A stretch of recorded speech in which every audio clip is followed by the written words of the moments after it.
The real working end of the 2012 prophecy, where we start to have the rubber meet the road, is looking at the solar system and seeing that all the planets are changing the same way as the Earth is changing. The Earth changes are not unique to the Earth. They are a universal phenomenon throughout the solar system. When we start to look behind the veil, the hidden reality that we have, and we start seeing a deeper truth of ourselves and a deeper truth of what it means to be human on this planet, we come into contact with a body of information that has been kept secret for thousands and thousands of years. And the reason why is that with this information comes the potential for what is called apotheosis. Apotheosis means human becomes God. The people who are in power believe themselves to be gods.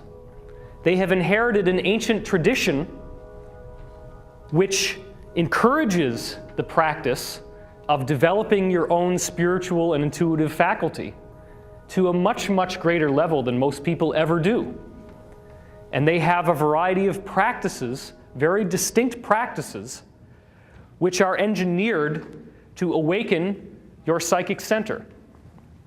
In my previous video, which most of you have seen, 2012 Enigma, I show you visual evidence of the pineal gland symbolism in the pine cone. And I show you that symbolism all over the world, in all different traditions, Babylonian traditions, even in the Vatican. The largest statue in the square, which is called the Court of the Pine Cone. It's huge. It dwarfs the size of a human being. Why would you put a pine cone on a big statue? Why did Jesus say in the Bible, "If thine eye be single, then thy body will be full of light"? If your eye is single, what does he mean by that? Does that mean that if somebody pokes your eye out that you're going to suddenly start glowing? No. Now, there is a whole religious conspiracy going on that says that Jesus never existed, that it was all a bunch of extrapolations based on various historical figures, then consolidated into what we now call the New Testament. And I would propose that it is impossible for such an outrageously enduring legend that so many people followed with such passion to have been concocted by some sort of mishmash of lesser spiritual figures who were all consolidated together. I do believe that these events happened. I do believe they've also been greatly misunderstood. When you see the greater reality that I am going to share with you in this presentation, you come to an understanding that your DNA did not randomly evolve on this planet. Your DNA is an energy pattern that exists throughout the entire cosmos. And that energy pattern is a wave. The ancients built the Great Pyramid as a focalizing device to harness that energy. I am proposing that the energy that makes your DNA takes natural materials that are all around, just molecules and atoms in space. It takes those atoms and molecules and it intelligently arranges them together to form the DNA molecule. Now, if that is true, then it means that everyone here in this room is created by an intelligent energy field. The center of the Milky Way galaxy is also a torsion field generator. Spherical torsion waves slowly expand away from the center, passing through stars and planets as they go along. As the solar system is impacted by these torsion fields, it charges up with energy, causing massive effects on the star and its planets, influencing them to become brighter, hotter, and more magnetic. These waves also have a stimulating and programming effect on the DNA molecule, ultimately rewriting the code of every life form on the planet. You now have just found the zone in which science and religion come together, in which you no longer have to take on arbitrary promises about there being a hereafter.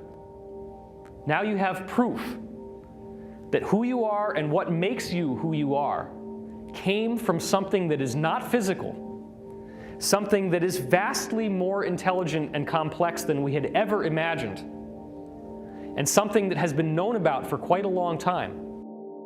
There is no difference between biological life and inanimate matter except for the sophistication with which the energy that makes that matter is flowing.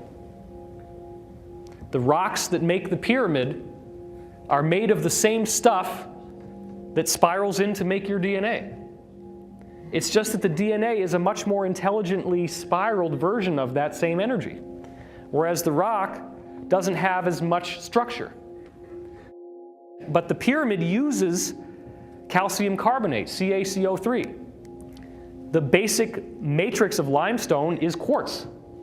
And quartz is a crystal, so it has crystalline properties, which means as you get more and more crystallized in terms of a mineral, you're getting closer and closer to what becomes biological life than you had before. So a crystal is a very important conduit between the world of life as we know it and the world of the inanimate matter as we know it. That's an important point.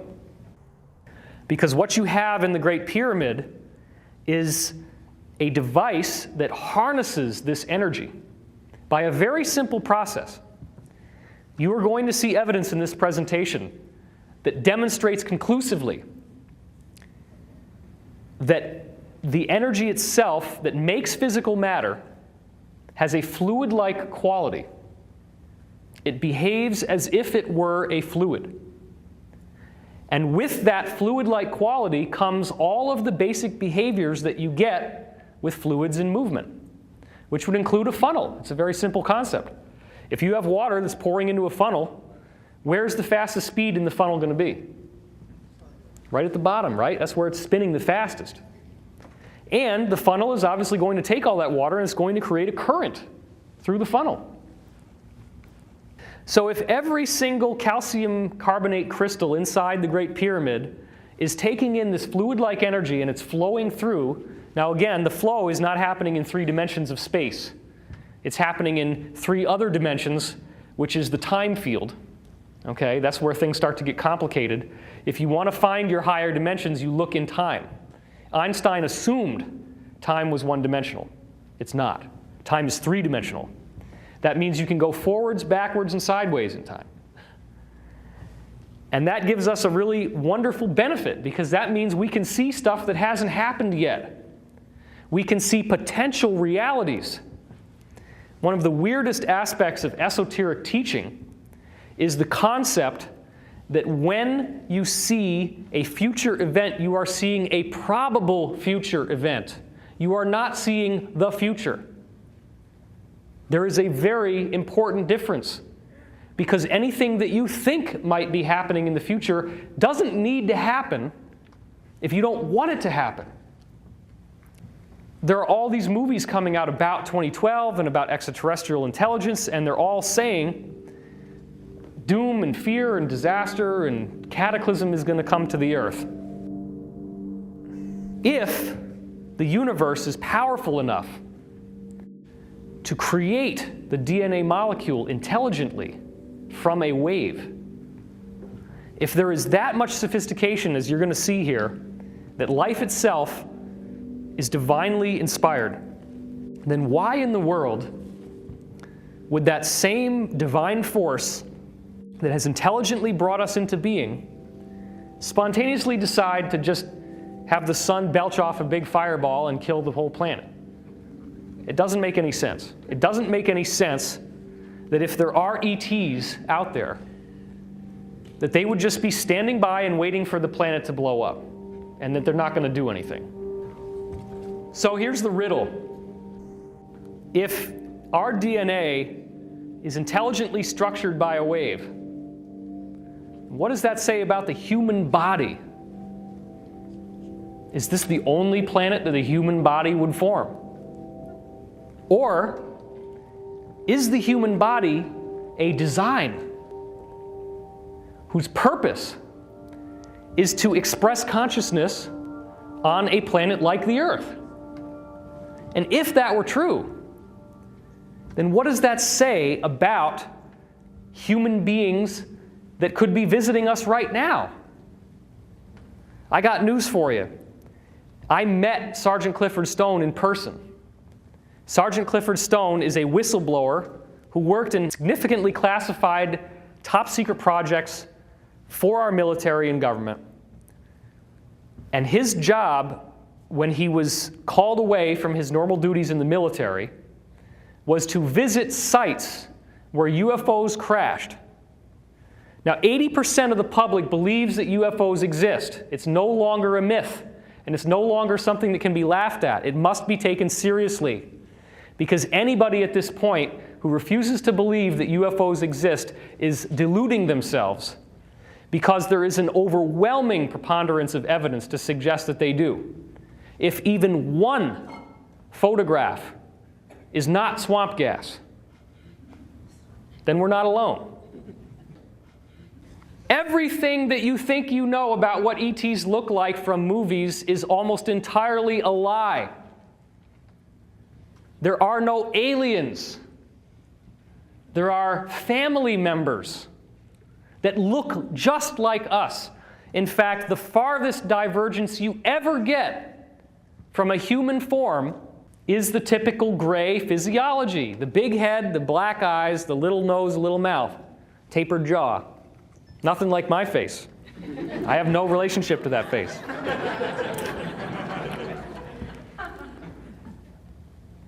Most people are still wrestling with the question of whether these saucers even exist. And then if they get to the point that they exist, the simplistic idea would be, well, maybe they come from Mars, or maybe they come from Andromeda Galaxy, or maybe they come from... There is no maybe they come from. That implies one place. What I'm saying is that we have a whole galaxy full of human life that naturally evolves on planets wherever possible. In fact, in the Law of One material that I so often discuss, it says there are 67 million planets with humans like us at this dimensional frequency just in this galaxy. 67 million. How in the world do you tell the public that we are surrounded by human civilizations, most of whom who have ever been able to get to us have technology vastly superior to what we have? Anti-gravity, no problem. Limitless free energy that is clean and doesn't burn anything and doesn't pollute the atmosphere, no problem. It exists everywhere. Our guys in the inside government have had this for at least 50 years. And there is a convergence of discoveries that came from men like Nikola Tesla and John Keely and Townsend Brown that then dovetailed with crashed wreckage from extraterrestrial spacecraft. So look, things are not going to stay the way they are very much longer. The year 2012, if nothing else, represents a bifurcation point, a split between the way that things have been and the way that things are going to be. And if you don't think that there are other humans out there who are willing and able to welcome us into their community, then you're not paying attention. Star Trek apparently was channeled to Gene Roddenberry through a group that he was working with that had started in the 1950s and is part of what we're going to be getting to at the end of this talk. The Star Trek information is very accurate to what actually is known, which is that they do follow a so-called prime directive, and they will not interfere with a given planet's history until that planet is ready. So last year, there was the big hoopla about October 14th, right? Everybody said a 5-mile wide UFO is going to appear in the sky and it's going to hover there for 3 days. Well, first of all, a 5-mile wide UFO would completely kill all the grass over the people who it was hovering from, not to mention it would be so terrifying and the average person wouldn't know anything about it. And if any ETs were to channel that through one person, then that person basically has become a messianic figure. And they don't ever want to give somebody that much leverage. Because what they found in the 1950s was that if they did speak through certain human individuals, here on earth, that their egos would get inflated because now they felt special, they felt different, they felt like they were the anointed teacher. And so we're not allowed to have any one leader. There is not going to be a second coming of Christ. However, the Casey readings, one of many sources we're going to be discussing, are adamant in saying that the second coming of Christ is you. It's all of us. It is the awakening of the Christ principle in humanity. And I'm not trying to force Christianity down your throat. In fact, I'm going to give you some very important information here. Every single ancient tradition in history has documented records of angels and gods. The angels look like human beings, but they glow, they can levitate, they can read your mind, they can teleport from one place to another, they can manifest objects out of thin air, they can create manna from heaven. They have abilities that we would consider to be godlike. And every culture has these human extraterrestrials in their heritage. All religions are the truth. All religions are the truth. All religions have everything you need to follow the way of God, if that's what you want to call it. It doesn't have to be, my God is the only God. My God is the only right God. All it means is that you have a particular culture in a particular place in a particular time, and that culture had an enlightened teacher who took the knowledge of the universe and brought it through in his own personal or her own personal way. Because in fact, in ancient Greece, the prophets were not men, they were women. Every woman who was a prophet was named Sibyl. And the most famous Sibyl was the Sibyl of Cumae, spelled C-U-M-A-E. And she had a prophecy that came true regarding the coming of Jesus. In the Greek and in the Roman Empire, the women with the gift of prophecy were known as Sibyls, but none were as well known as the Sibyl of Cumae. She dwelled in a cave with multiple entrances and wrote her prophecies down on oak leaves. In the event that no one came to pick them up, they simply blew away. The Sibylline prophecy is widely respected as one of the harbingers of Jesus' arrival, but that was one of many things. The prophecy book was so accurate that in the Roman government, that was considered the highest treasure they had. There was nothing in the Roman government that was taken on with greater seriousness than the Sibylline prophecy scripture. The Sibylline mystery texts are one of many texts that describe a utopian world that is coming into being. In fact, every ancient mystical and spiritual tradition speaks of a golden age that is coming. And they don't speak about it in a bland, sophomoric fashion. They speak about it in an exciting, invigorating, eye-opening way because of the extent to which they say things will be changed. And you're going to see those prophecies at the end of this talk. The true law is unity, that all is love, all is one, all is light. But the first distortion of that law, the first spin that you have to look at as soon as you grasp that the universe is love, is the free will principle. And what that means is that there's only one of us here, there's only one being, but the greatest gift that that being has given us is the opportunity to discover that we are one with it in our own way, without anybody telling us what to believe or what to do or how to think. It simply is. It's our path, and we can do anything we want. We have the free will. If we start infringing on someone else's free will, it is a design of the universe that whatever we measure out to others will be measured back to ourselves. That's karma. So yes, you can practice the negative path if you want to. You can infringe on other people's free will. You can manipulate them, you can lie to them, you can control them, you can steal their money, you can leave them unemployed and homeless and hungry. But you will be stolen from, lied to, manipulated, controlled, beaten, abused, raped. And you have to be.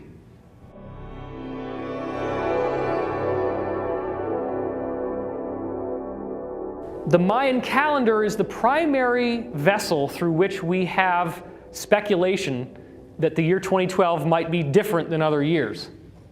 That's the primary vessel that we have. But what I'm about to show you to open up the talk is that the Great Pyramid of Egypt actually has a timeline in it, and that timeline has 2012 as the most important year. Obviously, here's the Great Pyramid. You can see that there are passages inside, and that these passages are much more complex than what's inside all the other pyramids. The outside of the pyramid has a hollowed-in surface, which is very interesting because it could potentially bounce lasers off of it from space. Originally, the pyramid was covered in white limestone casing stones, which were so smoothly polished that it looked like it was pure marble sculpture, reflective marble with a perfectly flat face. This was not an object built by human beings on this planet with the technology that they had available at the time. Not at all. When the Great Pyramid of Giza was first built, it was covered with white limestone that was so highly polished it would shine like a mirror in the daytime. Over thousands of years, the pyramid degraded. The casing stones were dislodged by earthquakes and were eventually hauled off to build mosques in Cairo. The pyramid we know today has a flat top, which makes it a six-sided object. In Egyptian numerology, 6 is the number of imperfection. When the capstone is returned, the pyramid becomes a 5-sided object, which symbolizes divine initiation and the transformation of the world into a golden age. In this photograph, you can actually see that line of how precisely this thing was built, that it actually has that slight indentation going up the side. I want you to pay special attention to what are called the scored lines right here, because what we have is the fixation of a timeline. The timeline is fixed by an alignment where the pole star for its time, which was Alpha Draconis, shines down through the descending passage into the bottom at the same time that the Pleiades constellation is directly overhead. The scored lines are where that conjunction is marked, and this conjunction only occurs at 2141 BC. That's the only time that both of those things happen, where the pole star can shine down the tube and the Pleiades are directly overhead. So the message is you start counting at 2141 BC. I'm not going to take the time right now to try to explain to you how the pyramid's timeline works, because it's extremely complicated. But what I will say is that it's all based on numerology. The number 1 equals one thing, the number 2 equals something else. And here's the list of what the different numbers do. Now you can find this list inside Peter Lemaisurier's book, Great Pyramid Decoded.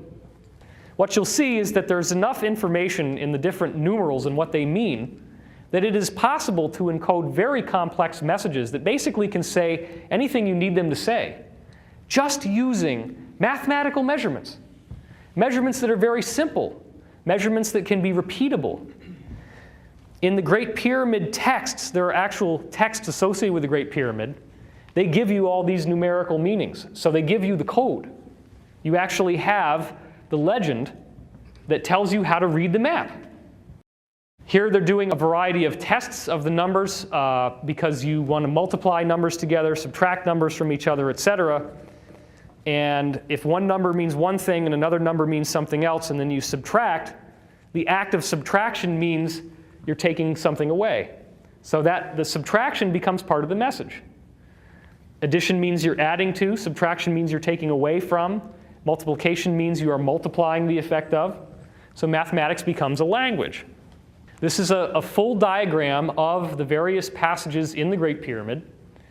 And the one that we're particularly interested in is the King's Chamber, because what we will see is that the pyramid timeline counts 1 inch, which is an Egyptian inch, not a regular English inch, slightly smaller.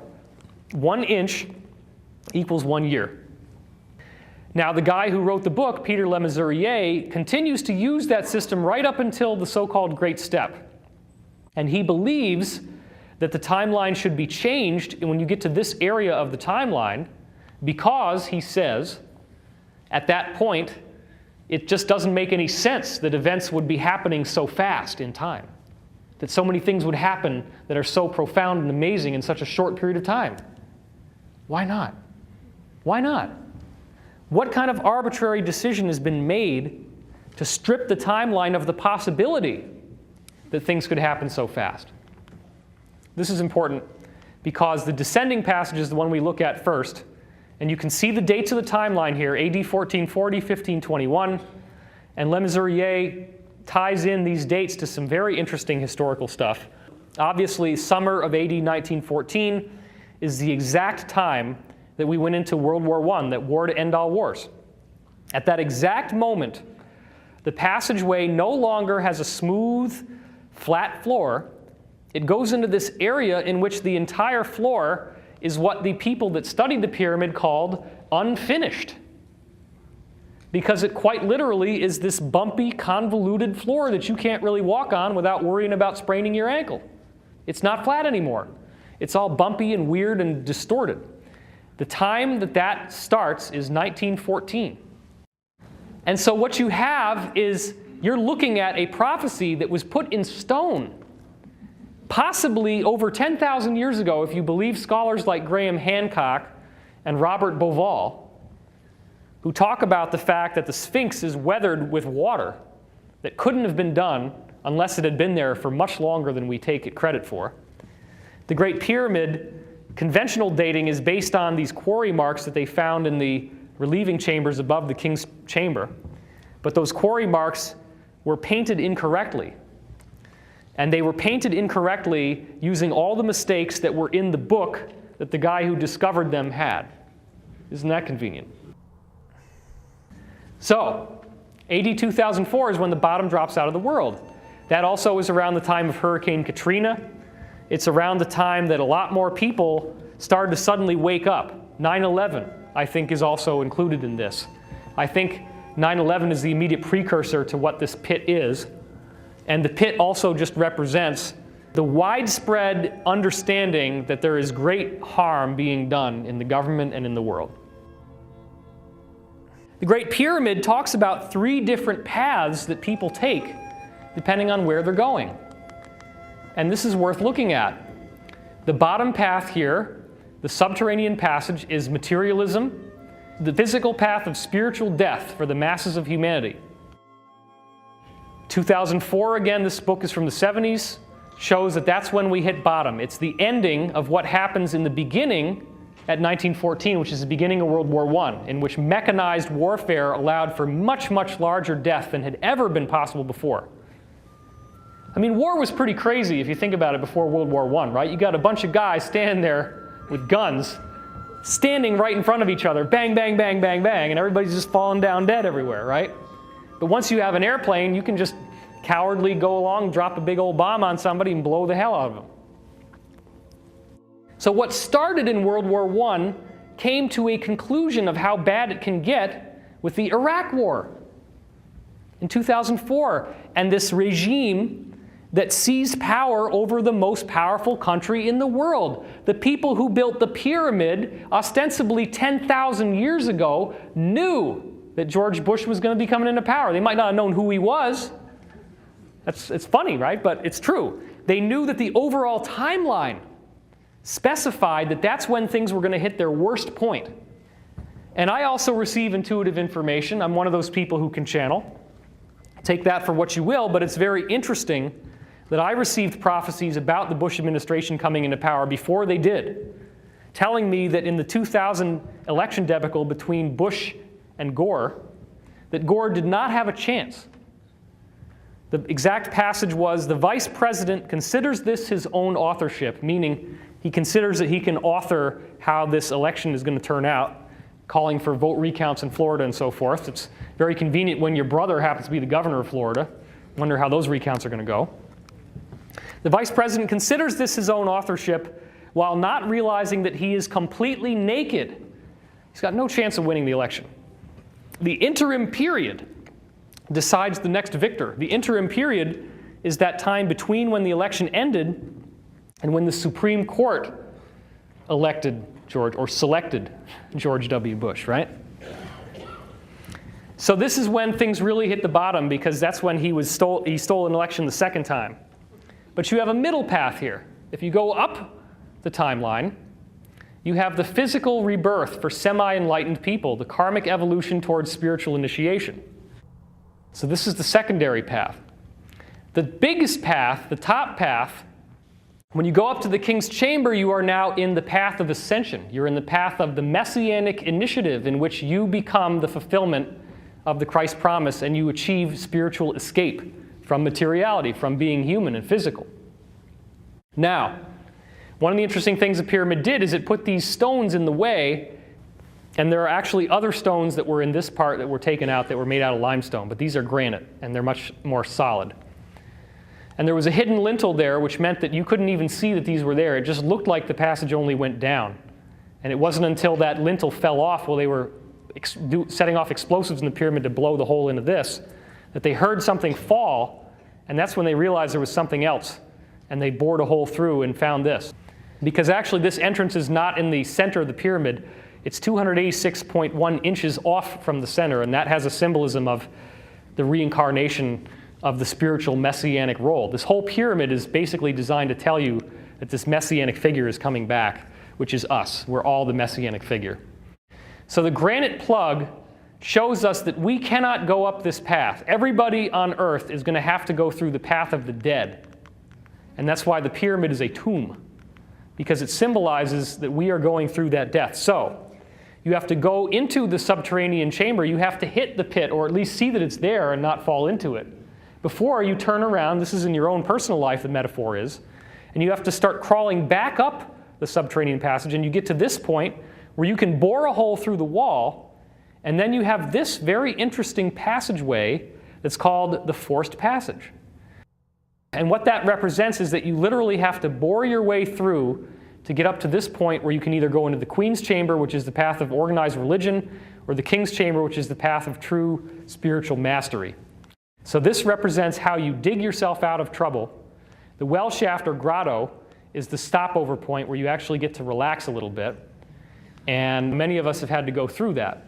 Another interesting thing you see here is that the year 1945 is very interestingly flagged by this structure, which looks very much like there's some sort of altar associated with it. Now, this is what it looks like from the side. It's actually very stretched out inside the chamber. The chamber has a long length going towards the back wall here. It's actually not so tight as you see here. But 1945 is right in the middle of this little statue arrangement. That's the end of World War II. It's a nice little break. You see that there's two equal pillars here, sort of like World War I and World War II. And that's kind of what it means. So now you have this whole area down here, which means that part of the world, part of the people in the world will continue to go through this suffering as time goes on. They're not going to immediately see what's happening.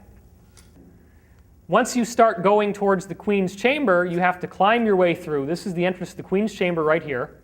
If you want to go up into the King's chamber, you have to actually climb up these holes in the side, as you can see here. And this is the lifelike size of it.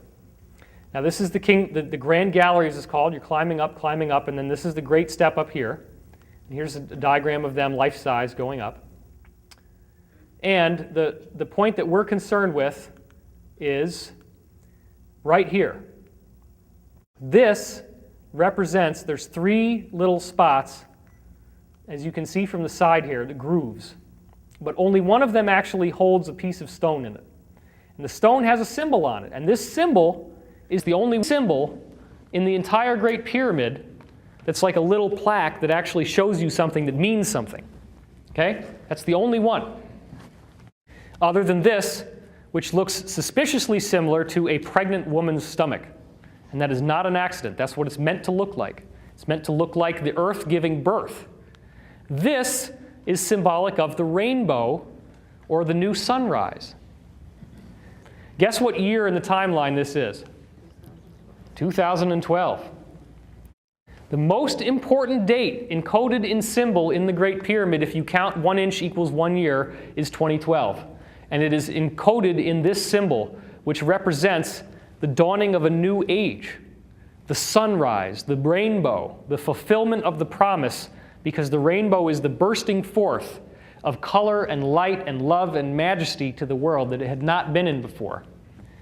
The stone symbolizes trials that we have to go through, energetic walls that we have to pass through along the way.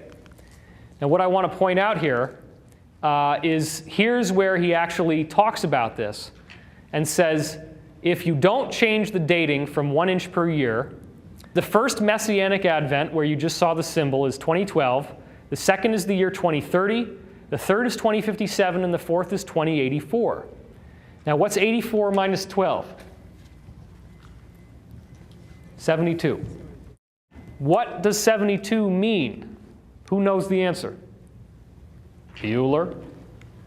Bueller? There are 72 years that it takes for the Earth to move through 1 degree of the precession of the equinoxes, which is a 25,920-year cycle that represents the end of the age. So it's interesting that if it takes 72 years to go through 1 degree, that the pyramid is describing a 72-year transitional process in which not only is 2012 important, but once we get through 2012, the next date that we're going to look at is 2030. And then we're going to look at 2057. So we're only going to have to wait another, 18 years after 2012 before we get to 2030. That's pretty cool. 2012 is predicted as the year in which whatever the second coming of Christ is supposed to be will happen. Now, isn't it interesting that if you take the Pyramid of the Sun in Teotihuacan and you take the Great Pyramid, that the square footage, the actual perimeter of the pyramid is exactly the same? The Pyramid of the Sun in Mexico, the Great Pyramid in Egypt. You have the Atlantic Ocean separating these cultures, which most people would say are completely different. But they both build pyramids. And they both have a calendar. The Egyptian calendar happens to be a lot more complex to understand because it's this whole timeline thing in a big pyramid. But they both have a calendar that flags the year 2012. Now, do you honestly think that that means we can just blow this thing off and it doesn't mean anything? Now we have the proof that both cultures on both sides of the Atlantic say that 2012 is going to be something spectacular. The people who built the Great Pyramid intended to give us a message. And it takes a solving of a mystery to figure out what the message is. You don't just get the answer spoon-fed to you like a little baby. If that was all it was, then it wouldn't involve the free will principle I was talking about. The free will principle is what allows us to have something to strive for. The free will principle is what makes us have to search for the information. And that's why this is cool, because this is an investigation. It's an ongoing investigation. You guys are dipping into the investigation while it's still in progress. I might find something else later on that's going to be really cool, and then I'm going to have to change the whole presentation around and work that in, and I do that all the time. The interesting aspect of how I fit in, for those of you who haven't seen this before, is that there is a remarkable similarity between myself and the historical figure Edgar Cayce, who was a 20th century mystic and psychic, who could be given someone's name and address, and through nothing else but that information, he was able to give their medical problems and a treatment without knowing anything about them. All he knows is their name and address, and they sit down in their house, thousands of miles away, potentially.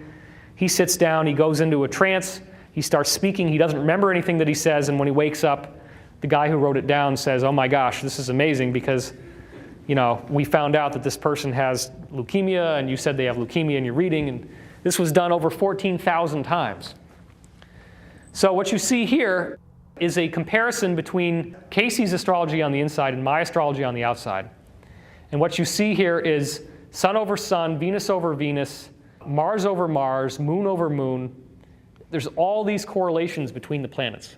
Superficially, they're in the same sign. You can see that the probability just of hitting the same sign, Pisces, Taurus, Capricorn, year of the ox, the same year of the Chinese zodiac, 1 out of 12, and the moon in the same degree, 1 out of 360. The likelihood of all this happening by chance is really, really unusual, especially because the only time that you get this close of an alignment with Cayce's birth planets, it only happens once in 127 years after he dies, which happens to be the exact time that I was born. It's a coincidence. And of course, there wouldn't be any facial similarity. That would be too obvious. So we can't give you that. You guys have probably seen this before, most of you, but obviously there's a tremendous facial similarity. You can see an extraordinary likeness. In fact, many people have said it's like the same guy, just put on a hat. And in Zurich, somebody actually gave me a bowler hat, and I recreated the famous slack-jawed pose. So, okay, 2012. Now you know that the Great Pyramid is talking about it. Now you know that the Mayan calendar is talking about it. You also may know that the zodiac has ages. The age of Aquarius, right? When does the age of Aquarius come in? 2012.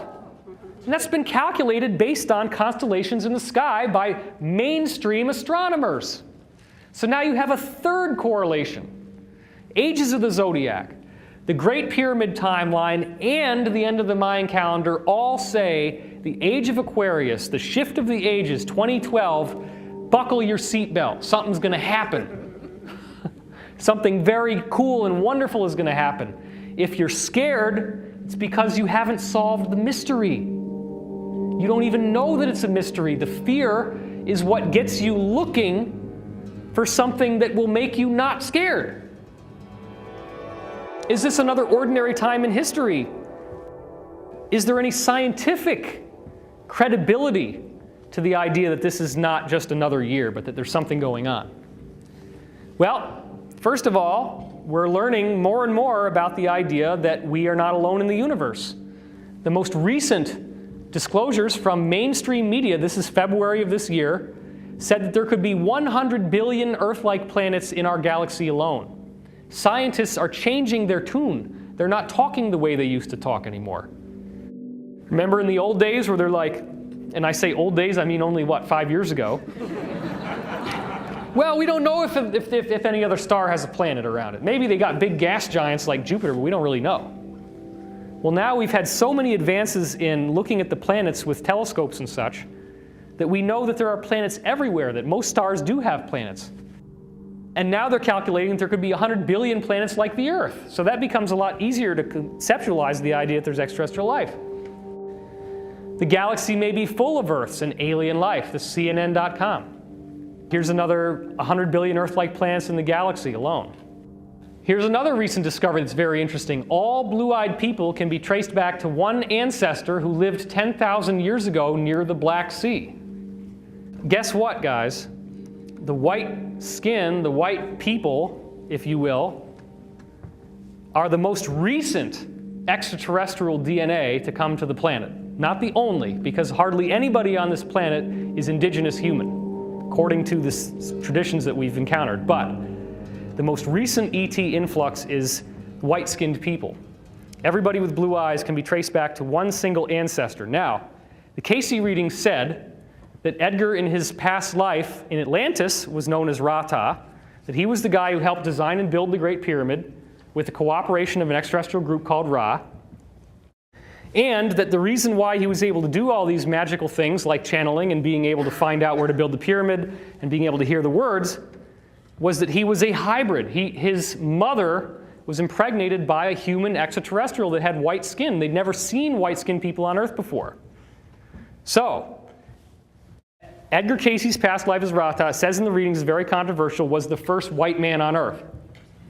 And if that was my past life, then that means I'm your daddy. I'm your daddy.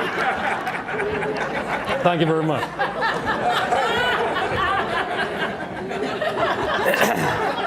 You have to be able to laugh at yourself. I mean, it's ludicrous for me to say that I was somebody else, and I don't. All I know is that there's a facial similarity. You can't deny that, okay? You can't deny that. You can't deny that there's an astrological similarity. Those are facts. You can't deny that I also have done readings like he did, and you can't deny that I put readings online that predicted events that happened in the future that actually came true, okay? And the Casey readings did predict that he would come back, and they said that he would be more like Ra-Ta than he was like Edgar. And Ra-Ta created a hall of records in which all the knowledge of Atlantis was put together for future races to use, for future people on Earth to use. The hall of records is accessed telepathically. And so what I've been doing is basically downloading the information from the hall of records that I knew back then and putting it together, and that's why we have information that's unlike anything else that you've seen, because it's all remembering. So the most powerful people in the world took the teachings that Edgar's past life as Rata helped to create and contorted it into a negative purpose. And so not only am I the daddy of all the white people, I'm also the father of the Illuminati.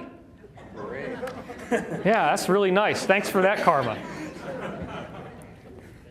The Illuminati have a tradition about a great prophet who they said was killed for his beliefs, and that he's the founder of all their spiritual teaching, and that legend that they teach in the very high levels of the Illuminati is identical to the Rata story. Okay? And they apparently inherited a prophecy that said that he was going to come back and help usher in a golden age, which they call the New World Order. Novus Ordo Seclorum, it's on the bottom. And that what they did is they inherited a positive prophecy about one of what the Casey reading said would be a team of liberators who would help change the planet. A team, not one person. All this stuff about one guy coming in and doing all this stuff is not true. The Great Pyramid speaks of Jesus coming in and speaks of him in very positive terms, but it also says this is a universal event for humanity's entire history. So it's not just about one religion, it's about something that benefits everyone. This time that we're in is a time of change, and it's a time in which we all get to experience that change together.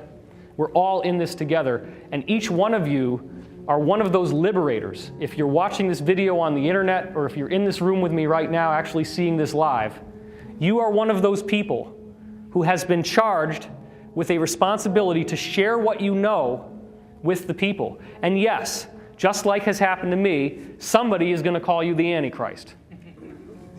It happened to you, apparently. Somebody is going to call you a Messiah. And that's not true either, because we're all here together to work on this stuff. There is no one savior figure, per se. Can I get an amen on that? All right. Look, the purpose is for us to come together and to find commonality between us. So, the real working end of the 2012 prophecy, where we start to have the rubber meet the road, is looking at the solar system and seeing that all the planets are changing the same way as the Earth is changing. The Earth changes are not unique to the Earth. They are a universal phenomenon throughout the solar system. That's called interplanetary climate change. That's one of the things we're going to be talking about. You're also going to see evidence very clear in the fossil record showing that in even intervals of 26 million years, every form of life on Earth spontaneously changes and upgrades from one type of creature to another. The DNA code itself gets rewritten, and I'm going to show you the evidence of how that happens. More recently, another cycle was discovered that's 62 million years in length. This cycle was discovered by Dr. Robert Rode, goes all the way back to the first single-celled organisms in the fossil record, 542 million years ago. 62 million year cycle. Now, what does this mean? What I believe this means is that the center of the galaxy is releasing waves of energy. And the way that you visualize this is think about dropping a rock into a stream or a still pond. You drop that rock into the pond, the surface makes a ripple. It's a circle, and it goes out. These are ripples of energy that slowly travel from the center of the galaxy, and they're structured like layers of an onion. And they're evenly spaced because it's all vibration. It's all harmonics.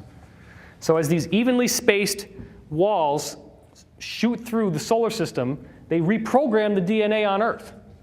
And all of the creatures on Earth are spontaneously transformed, as you see in the fossil record here.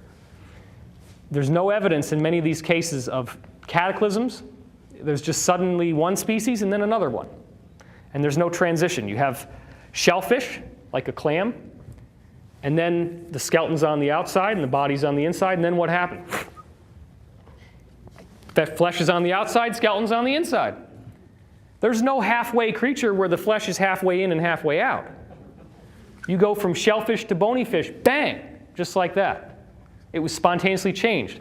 And there are many, many of these dropped things in the fossil record where you can't see the difference. So, in order to understand 2012 and to make sense of these prophecies, what we really need to do is look back to the past, as we've already started, and get a sense of what was the technology of Atlantis, because I want to present to you the possibility that a technology doesn't necessarily involve machines with electrical circuits and gears and moving parts. A pyramid can be a technology. It can be a technology that operates as a machine just by sitting there, and as I said earlier, acting as a funnel for this fluid-like energy that makes all of matter as we know it. Obviously, you have the pyramid here. This is the second pyramid next to the Great Pyramid of Giza and the Sphinx in front. These are the casing stones, what's left of them on the top, which originally, as I said, were mirror-polished, white limestone. We now have an Atlantis-type city that was found under the ocean on the western tip of Cuba. And this was covered in the media briefly, but then the story was squelched. This is the actual side-scan sonar photographs of what was originally discovered. This was two scientists, Paulina Zalitsky and Paul Weinsweig, who had been given a charter by the Cuban government to conduct side-scan sonar readings of the seafloor around Cuba, hoping to find sunken Spanish galleons with gold on them and treasure. And they promised that they would give the Cuban government a share of the profit. So that seems like a pretty good deal. You just give somebody permission to do these readings, and then lo and behold, if they find something, you get to make money. Now, the problem was that what they found was not treasure. It was much more valuable than just gold coins. It was actually pyramids and sphinxes and roads and buildings. Now, a three-dimensional reconstruction of what you see from the top down here has been built.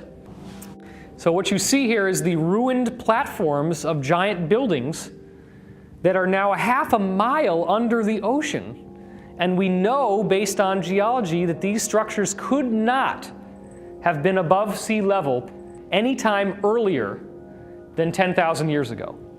They're at least 10,000 years old, minimum. We know this is true. This should be the smoking gun of Atlantis. There was a contract made with National Geographic. This was all supposed to be released in the summer of 2003, but it got squelched. It never came out in the open, unfortunately. Here's Paulina Zalitsky in front of inscriptions that she found in the caves in Cuba that are very, very similar to what she saw in the Atlantean ruins that she was looking at with a submersible submarine that has a little camera in it. She actually saw inscriptions just like this. Now, these are the descriptions of those energy fields in the solar system. Remember I was telling you the galaxy gives off these rippling waves of energy and they come through the solar system? Well, the Atlanteans knew about that and they were drawing it. And so what you see is planets here with their ripples on it, and then that's the sun. Or that could be the galaxy. We're not really sure. She also found these inscriptions in the caves of Cuba, which would have just been the highland mountains of Atlantis. And these are identical to inscriptions that were found on the stones underneath the water. Now, this is the closest that she's ever come to actually showing us one of the pyramids. This is from actual footage that was taken from her submarine. It's the only picture that has ever been released to the public showing one of her pyramids. You can look at it up close and get a glimpse of what actually is a blunted top. It does not go in a straight line. Well, there is another example of that, and that's the bent pyramid of Dashur in Egypt. And so what we're seeing is very, very similar structure. Now, this is an enormous, enormous pyramid under the ocean in Cuba. So, anybody that tells you that Atlantis is full of crap, I just gave you photographic proof that it exists. So that argument has been shot. We know for a fact that pyramid could not have been above sea level could not have been above sea level unless it was at least 10,000 years old. At least. Given that information, what the heck did they know and why did they build these things everywhere they possibly could?